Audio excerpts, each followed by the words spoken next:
Joining us right now on Texans Radio, it's Texans General Manager Nick Caserio. Nick, thanks so much for joining us. As always, we appreciate it. So the trade deadline come and gone, and I know a lot of activity leading up to it, probably a lot of conversations. The things we don't see, that's got to be really interesting. I know you can't get into that, but you did make some moves in the last week. Yeah, we did, and it's a good point that you brought up. There was actually some trades that almost came to fruition kind of within the last 60 minutes. Mm-hmm. So we were having discussions with a team, and we had kind of agreed, this isn't specific to Deshaun's situation, right, but this was another situation that came up.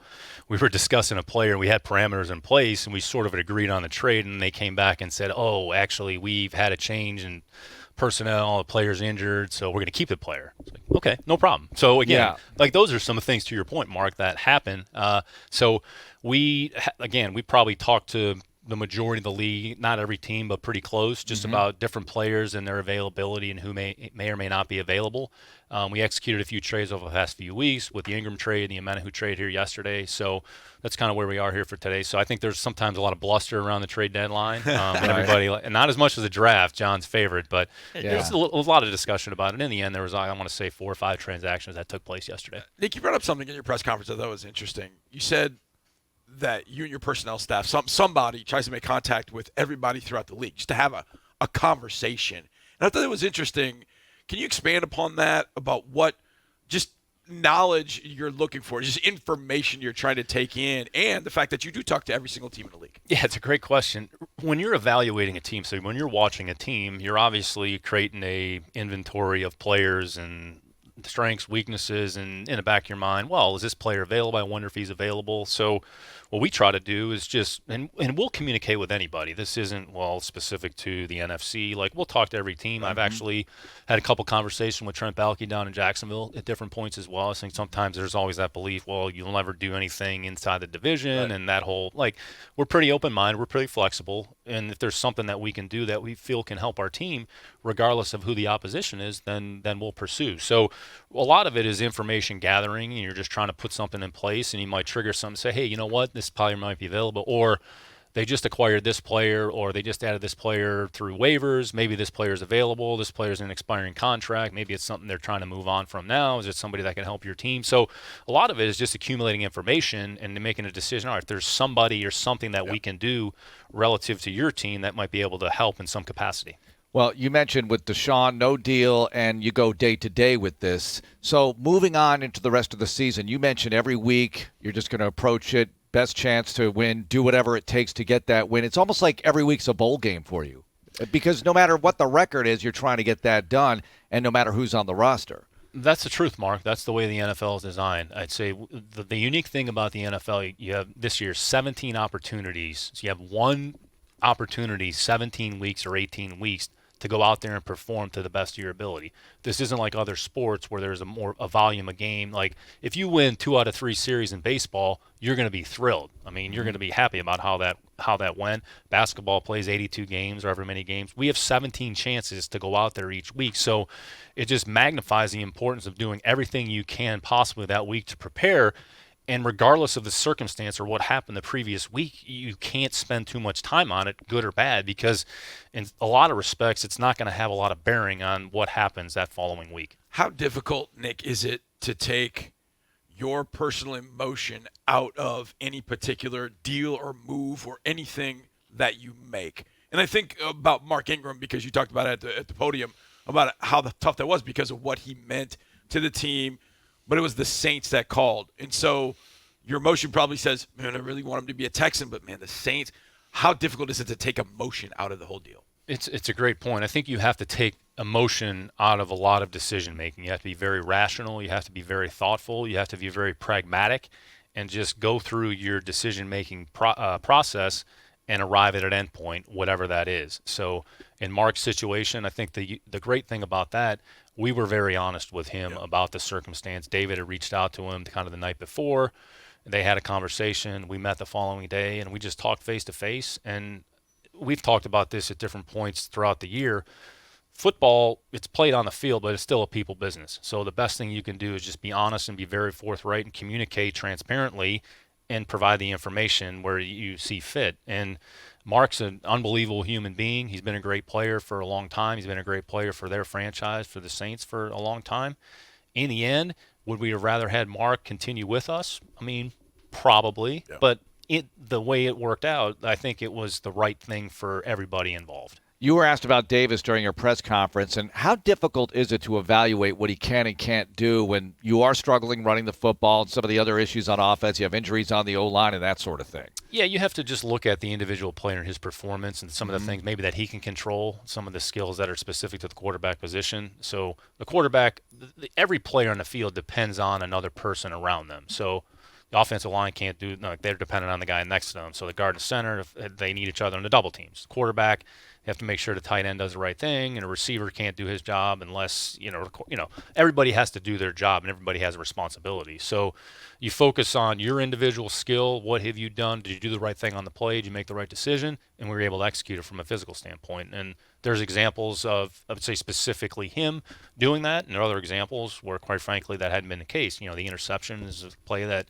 he would probably want to have back. I mean, it wasn't sound football, it wasn't a good decision, and that's something, hopefully, if you get in a situation like that, the next time you make the right decision. Nick, the mechanics of moving Charles to the 49ers, what does that mean for you guys? What does that mean for him going forward? Yeah, it'll be a good opportunity for him. He's a player that had some front flex 6 to kind of 3. We've been playing a number of different players at that position, so it's just going to present more opportunities for some other players. Charles is going to a good system, a good defense. I think what he does will fit them, fairly well, and they were interested. I would say there was actually some other interest in him, from some other teams as well. So, that's going to your question earlier, Mark. You just kind of sort through everything and just try to take the information and ultimately make the decision that you feel makes the most sense. When you see players around the league, you evaluate everybody who's draftable, so you have whatever grade you have. So how do you track what they do through their career with another team so you can see if you got it right or not? Were we right on this guy or wrong, even though you didn't pick him? No, it's a great question. So I would say even actually something we're doing here this year. So we have a rookie production chart that we, our people in our technology department put together, so you can kind of see, all right, who's playing, who's doing what's their level of performance, and then look at the second year. So go from the rookie year to their second year, how are they playing, how are they performing? And then you go back and you can always look at the players that were on your team and your program, kind of evaluate their performance and just see, okay, maybe it was a system fit, maybe this was better, this player performed better, or maybe this player hadn't done as well, what's the reason why? So there's a lot of things that go into that. Actually just looking at the rookie production chart this morning, kind of going through it, I mean, I think Roy has like the second most play time of any defensive tackle in the league. So, he's gone in there and kind of held his own. Garrett's got like 65-ish% play time in a kicking game. So most linebackers, a fair amount of linebackers in this 65 to 70% special teams play time. Davis, we've talked about him a little bit. I mean, I think he's like second in MAC, the completion percentage, and, some of the other numbers or metrics are comparable relative to the rest of the quarterbacks. And, Nico's probably, his production has been affected by just his availability. So, but it's something that's important because it's a great point, Mark. So you evaluate, you put all this time into it, grade the player, they get drafted, okay, they're on the other team, okay, how are they doing? And if you just wait until the next time you play that team, might be 3 or 4 years. So right.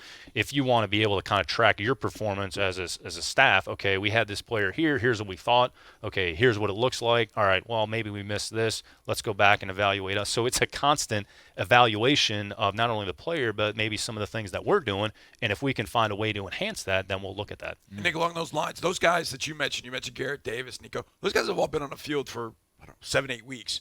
Brevin gets on the field for the first time on Sunday. First of all, what did you think of what he did in week 1, and what was it that he was doing that led him to get on the field in week 8? Yeah, it's a good question. I'd say he's made some progress in practice. So a lot of it is practice execution equals game reality. So you're not going to, if you don't do something in practice, you're not all of a sudden like magically going to wave some dust and then you're going to do it on Sunday. So he's practiced well and performed well, and he was put in a situation. I mean, Farrell wasn't active, so I think that was a part of it too. Yeah. So Farrell wasn't active, so we've been taking 3 tight ends of the game. So he took Brevin in the game, and he took advantage of some of the opportunities that were presented. Now the big thing will be, all right, moving forward, do we see a consistent level of performance, or is there some variability in the player's play? Right. Well, you said in the press conference, not all players in this league are equally committed, right? And that's probably pretty obvious, but I wanted to ask you about that because if you can determine if a player is fully committed coming out or wherever the case, wherever he is in his career, and the ability might be, not 100% potential upside, but the commitment is there. How do you evaluate that, and how valuable is that to you as an organization? It's the $25 million question. Mm-hmm. So if they have the traits and the characteristics that are requisite to becoming a successful player, right, they have to have a certain level of skill that they can actually go out there and perform their job. So if a player is coachable, if a player will work hard, if a player will improve, and he'll make a commitment to being a great player, and then combine that with a skill improvement, a certain level of skill and continual skill improvement, then he has an opportunity to become a good player. And then when you have as many players like that as possible on your team, then it's a collective effort, so that it just enhances the overall performance and the ability of your team. So that's ultimately what you're trying to do when you build your team, is just to identify those players with those traits or characteristics. And it could shrink the pool of players because you might eliminate some players. And if that's what your philosophy or belief is, then you have to be true to that and stick to it. I'm fascinated when you talk about the only TV I watch is CNBC. It's the only thing I watch, or whatever it is that you watch. By the way, were you at Minute Maid Park last night? Okay. Of course. Anyways, just checking. Yeah. Lost his voice. When you stand at the podium, you know everything that went on with the Phoenix Suns. You know exactly what happened with the Houston Astros. How much do other sports leagues and what other teams do? How much are you following that and then taking mental notes of, wait a second, I think we could apply that, or I think I like the way they did this. How have you been able to kind of track all of that and then bring it into what you do on a daily basis? It's a good question. I think it's really more of an appetite for learning and curiosity and seeing. You're never going to paint everything with a broad brush and say, okay, this situation is exactly like the Houston Texans. No situation is alike. Right. You can look at some of the elements and some of the things that they had to endure and say, okay, what were maybe some things that had happened? What did they get right? What did they get wrong? Okay, how did they fix this problem? This took a little bit longer. Okay, they allocated time and resources to this. So you're just processing a lot of information. I think it's just more of an insatiable desire to learn and try to grow and improve. And if there's elements that you can take and apply them to your situation, again, this is specific to the Houston Texans about what we're trying to do, but it could be said XYZ Corporation, where you're basically trying to start a program or put something newer in place. What cryptocurrency do you recommend, Nick? I'm just kidding. Coinbase. Okay. He's got the answers. It's not about individual. It's not about Ether, Solana, Bitcoin. Just getting Coinbase into the game. Gives you kind of an opportunity to exposure to the exchange where all of them trade. So Tom gave that guy a Bitcoin. We're going to have another podcast about it. Yeah, we are. So Tom gave that guy a Bitcoin for the football. Was that a good move?